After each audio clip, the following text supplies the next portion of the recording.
Hello friends, तो लेकर आई हूँ आपके लिए आज फिर हिडन लव चाइनी ड्रामा का छठा एपिसोड। देखिएगा जरूर, सुनिएगा जरूर इस एपिसोड की कहानी को।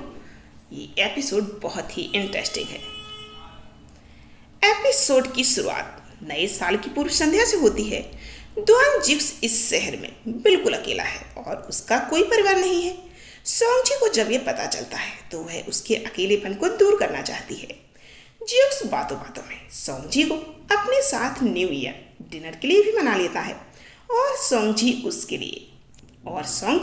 इसके लिए अपने बड़े भाई सोंगयोन से इजाज़त मांगती है। तो सोंगयोन हमेशा की तरह थोड़ा संशयी होता है, लेकिन अपनी कंपनी के काम और डिनर में व्यस्त होने के कारण वह मान जाता है।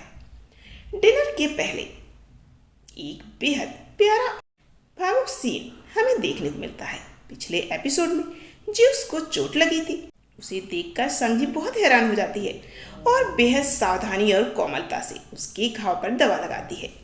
जब सोंगजी जिक्स की देखभाल कर रही होती है तो जिक्स उसे बहुत गहराई से देखता है। वह अंदर ही अंदर महसूस करने लगता है कि अब सोंगजी बच्ची नहीं रही बल्कि एक समझदार लड़की बन चुकी है।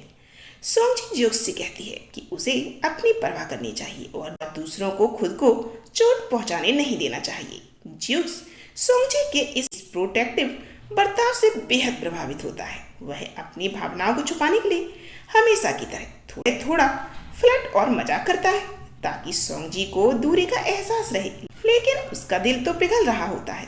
दोनों एक अच्छे रेस्टोरेंट में न्यू ईयर डिनर के लिए जाते हैं।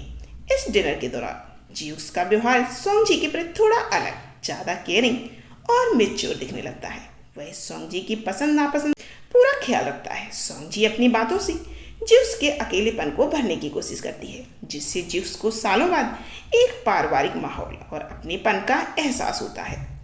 डिनर के बाद जब दोनों बाहर आते हैं तो यह शहर में मौसम की पहली बर्फबारी शुरू हो जाती है।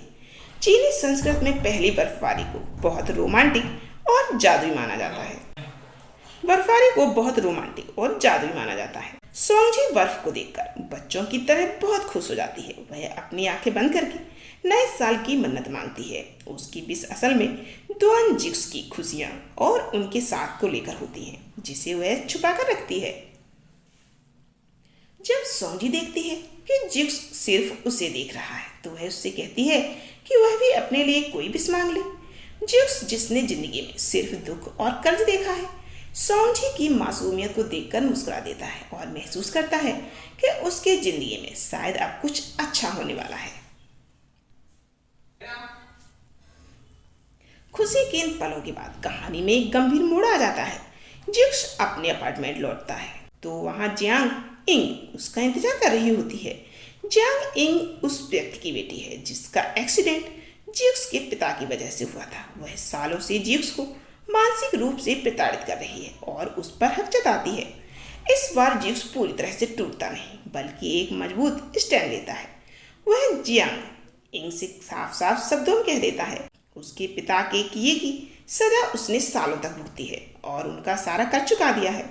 वह उसे चेतावनी देता है कि अब वह उसकी जिंदगी में दखल ना दे और अपनी सीमा ना लांघे। यह सीन जिक्स के मानसिक दर्द और उसके अकेले संघर्ष को दर्शाता है। जियांग इंग के जाने के बाद जिक्स काफी भारी मन से अपने अपार्टमेंट की छत पर जाता है। रात के 12 बज चुके हैं और आसमान नए साल के पटाखों से गूंज उठता है। जिक्स अकेला खड़ा होकर आसमान में तस्वीर लेता है। उसकी आंखों में एक अकेलापन साफ दिखाई देता है।